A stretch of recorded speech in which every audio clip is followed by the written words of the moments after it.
Hi student,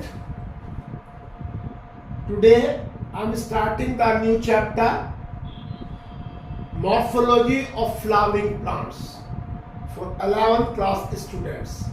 It is my first video. Flowering plants का मतलब angiosperm और angiosperm का मतलब है वो प्लांट जिनमें सीड बनते हैं. The seeds are enclosed by the fruit wall. उनको हम एंजियोस्पर्म कहते हैं. तो उन प्लांट्स की हम जो है मॉर्फोलॉजी की स्टडी यहाँ पे करेंगे कि आप मॉर्फोलॉजिकली उन प्लांट्स को आइडेंटिफाई कर सके क्या क्या में है. What are the different parts of the plant you will study to here in flowering plants. सबसे पहला मॉर्फोलॉजी. देखिए मॉर्फोलॉजी जो है it is a branch of biology which deals about the external appearance. किसी भी चीज को देखिए, आप नीम का पेड़ है, आप मैंगो का पेड़ है, बैनियन ट्री है, पीपल का है, जामुन का. All this tree if you have the knowledge about them you can see externally और apparently and tell about the tree. ये नीम का प्लांट है, ये पीपल का प्लांट है, बनाना का प्लांट है, बता देंगे. तो external structure of the organism को हम कहते हैं मॉर्फोलॉजी.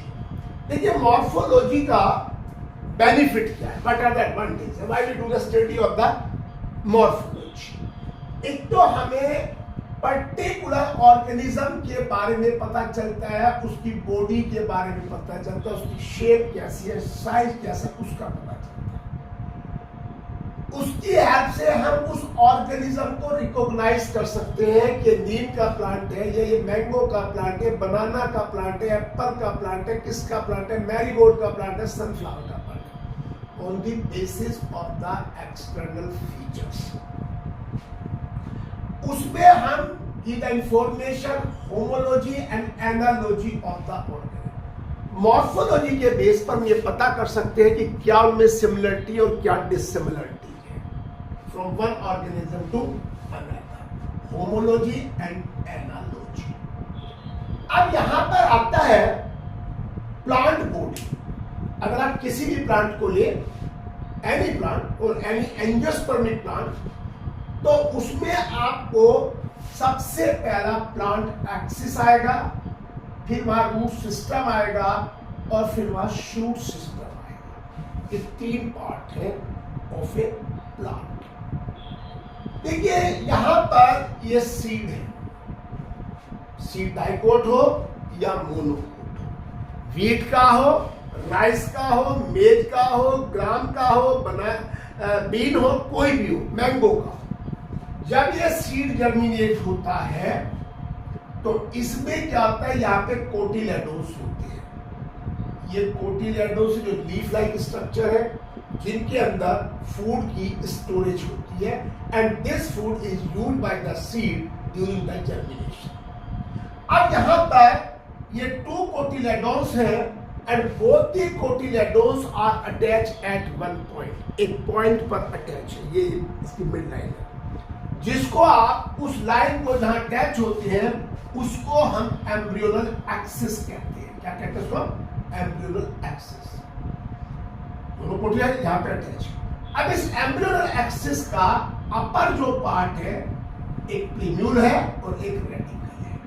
ये प्लीम्यूल जो है स्टेम बनाएगा और रेडिकल यहां पर रूट बनाएगा. किसी भी सीड में यहां पर दो पार्ट है, प्लीम्यूल एंड रेडिकल.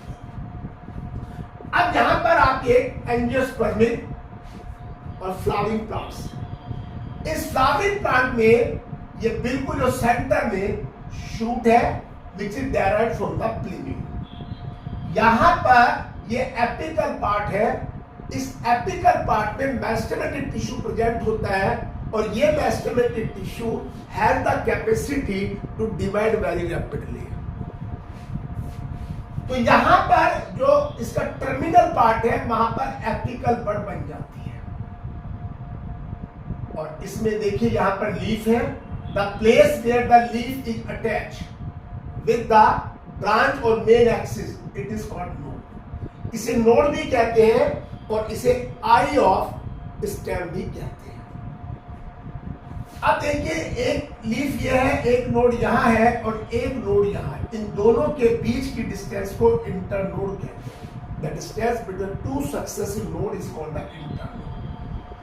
अब इस लीफ के जो एक्सल में यहाँ पर there is a bud which is called axillary bud. इसका मतलब यहाँ दो बड है, एक एपिकल बड है जो एपिकल रीजन में है और दूसरी बड ये एक्सल में ग्रो हो रही है। यहाँ पर इसको हम एक्सिलरी बड कहेंगे, we call it the axillary bud. इसके बाद जो स्टेम है, जो शूट है, इसमें लीफ अटैच होती है, फ्लावर अटैच होते हैं, फ्रूट्स अटैच होते हैं और शूट जो है it always live in the air और this is a positive phototropic and negative geotropic. अब यहां पर इसमें यहां पर देखिए रूट सिस्टम है, ये रेडिकल से आता है। रूट जो है it is present below the soil, मिट्टी के नीचे होती है। ये पॉजिटिव जियोट्रॉपिक होती है, नेगेटिव फोटोट्रॉपिक होती है और उसके बाद यहां पर इसमें जो है ये रेडिकल जो है प्राइमरी रूट बनाता है। ये रेडिकल है, ये प्राइमरी रूट बनाता है और इस प्राइमरी रूट से यहां पर सेकेंडरी और टर्सरी रूट्स आती है। Radical is the primary root and from that primary root arise the secondary and tertiary roots. तो रूट सिस्टम जो है ये नॉन ग्रीन होता है, अंडरग्राउंड होता है और descended from the plant axis. Plant के एक्सिस से नीचे होता है, सोयल में जाता है, वहां पे रहता है। यहां पर ना कोई नोड होती है, ना लीफ होती है, ना कोई बड होती है और usually develop from the radical. अब हमारे पास टाइप्स ऑफ रूट है, तीन तरह की है। टैप रूट है, फाइब्रस रूट है और एडवेंटेसियस रूट है। देखिए टैप रूट वो रूट होती है जिसमें रेडिकल परसिस्ट होता है थ्रू आउट द लाइफ। इसमें रेडिकल होता है और इस रेडिकल को हम प्राइमरी रूट कहते हैं और इस प्राइमरी रूट से सेकेंडरी और टर्सरी रूट होती है। और यहां पर इसके अंदर जो अरेंजमेंट ऑफ द रूट होता है वो एक्रोपिटल मैनर, एक्रोपिटल में होता है। एक्रोपिटल सक्सेशन का मतलब है कि जो ओल्ड ब्रांचेज है, ओल्ड रूट्स के ब्रांचेज है वो नीचे होती है और न्यू ब्रांचेज ऊपर होती है। Old branches toward the base and new branches और young branches toward the apex और एपिकल पार्ट। यहां पर ये एक्रोपिटल सक्सेशन होता है। अब आती है फाइब्रस रूट्स। देखिए जो वो रूट्स होती है इनमें एक स्टेज पर रेडिकल होता है लेकिन वो radical replace by the thread like structure और थ्रेड लाइक फाइबर्स।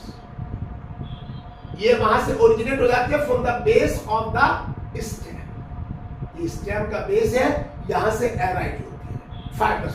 इनमें एक स्टेज पर रेडिकल प्रेजेंट होता है लेकिन radical is replace by the fibrous roots.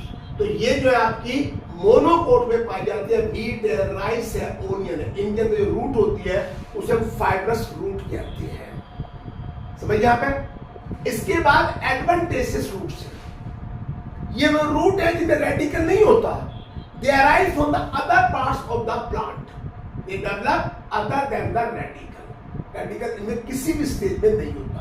Tap root में परमानेंट होता है, बाद में रिपरजेंट होता है और जो आपके फाइब्रस रूट्स हैं उनमें एक स्टेज पर होता है, उसके बाद नहीं होता। तो यहां पर ये आपकी एडवेंटेसियस रूट्स कहलाती है। ये रोज में होती है और शुगर केन में पाई जाती है। कौन सी आपकी एडवेंटेसियस रूट्स। अब यहां पर रीजन ऑफ रूट है, ये रूट है। इसमें देखिए यहां पर सबसे पहला रूट कैप है, दूसरा मेरिस्टेमेटिक जोन है, ये पहला पार्ट है। ये दूसरा है, जोन ऑफ इलोंगेशन तीसरा है और ये यहां पर मैचुरेशन जो रीजन है ये चौथा पार्ट है। देखिए जो रूट कैप है it is present at the tip of the root. जो रूट का एपिकल पार्ट होता है उस एपिकल पार्ट को surrounded by a cap, then this cap is called the root cap. ये रूट कैप मेरिस्टेमेटिक जोन को protect करता है। It protect the meristematic. अगर ये रूट कैप नहीं होगी तो मेसेज जो वहां से ब्रेक हो जाएगा, सेपरेट हो जाएगा और growth of the root will be stop. और ये यहां पर इसके बाद मेरिस्टेमेटिक जोन है। It is the zone which is covered by the root cap. इस मेरिस्टेमेटिक जोन के अंदर यहां पर मेरिस्टेमेटिक सेल होती है और due to the rapid division this zone elongate, ये आगे बढ़ता चला जाता है। And the cells which left behind in the meristematic zone, मान लीजिए meristematic zone है, ये आगे बढ़ जाता है due to the growth, तो इसके पीछे जो सेल है, इसके पीछे जो meristematic cells हैं, वो elongate होकर के zone of elongation बनाती है। इनमें इनका साइज, वॉल्यूम वगैरह बढ़ जाता है zone of elongation में। अब यहाँ पे रूट हेयर्स आते हैं। देखिए रूट हेयर्स जो होते हैं, ये रूट हेयर जहां पे डेवलप होते हैं वहां पे जाइलम फ्लोएम का डेवलपमेंट हो जाता है।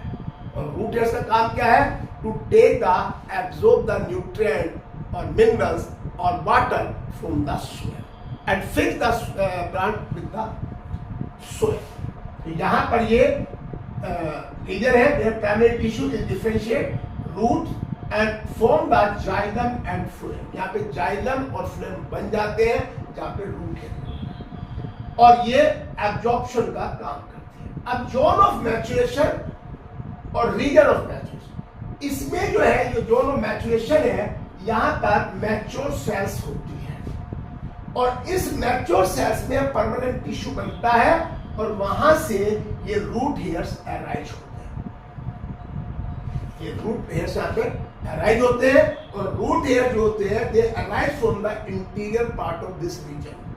इस रीजन के जोन ऑफ मैचुरेशन के इंटीरियर पार्ट से अराइज होती है। तो these are the different parts of the root system. The same chapter will remain continue.